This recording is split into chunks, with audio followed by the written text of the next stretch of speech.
جمعرات 11 ستمبر کے سیربین سے جاوید چودھری کا سلام۔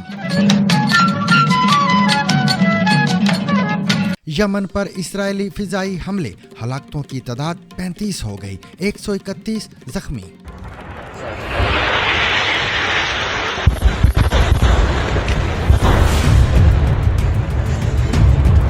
اسرائیل کا یمن سے داغے جانے والے میزائل کو فضا میں تباہ کرنے کا دعویٰ۔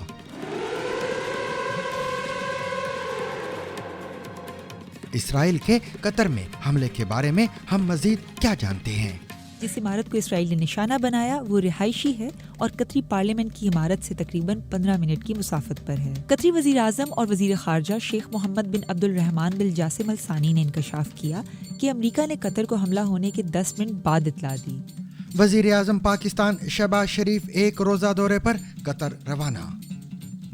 جانیے کیا بند میں شگاف نہ ڈالنے سے ملتان میں زیادہ نقصان ہوا؟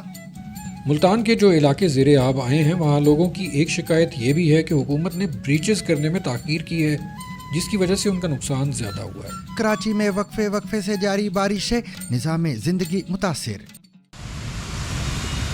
کراچی میں گزشتہ 24 گھنٹوں سے بارش کا سلسلہ جاری ہے۔ محکمہ موسمیات کے مطابق زیادہ سے زیادہ 180 ملی میٹر اور جبکہ کم سے کم 70 ملی میٹر بارش ریکارڈ کی گئی ہے۔ ٹرمپ کی ایپسٹین کو فوش پیغامات کی تردید، کہا میں عورتوں کی تصویریں نہیں بناتا۔ امریکی کانگریس کی کمیٹی نے ایک ایسی برتھ ڈے بک کی کاپی ریلیز کی ہے جو 2003 میں بدنام زمانہ فائنانسر اور سزا یافتہ مجرم جیفری ایپسٹین کو دی گئی تھی۔ اس بک میں وہ سب کچھ ہے جس نے امریکی سیاست میں ہلچل مچا دی ہے۔ پاکستان میں عام شہریوں کے فون کی نگرانی کی جا رہی ہے۔ ایمنسٹی انٹرنیشنل کی رپورٹ۔ ہیومن رائٹس پر کام کرنے والی اس تنظیم نے اپنی رپورٹ میں دعویٰ کیا ہے کہ کروڑوں پاکستانیوں کی فون ٹیپنگ اور فائر وال کے ذریعے نگرانی یا سرویلنس ہو رہی ہے، اور یہ نظام چائنیز، یورپین اور نارتھ امریکن کمپنیز کی مدد سے چلایا جا رہا ہے۔ PIA کا جہاز اغوا کرنے کی کوشش کرنے والا ہائی جیکر رہا۔ 28 سالہ عبد المنان غیبزئی بھی تھے، لیکن وہ جہاز میں سفر کرنے کی غرض سے سوار نہیں ہوئے تھے، بلکہ ان کا ارادہ جہاز کو ہائی جیک کرنے کا تھا۔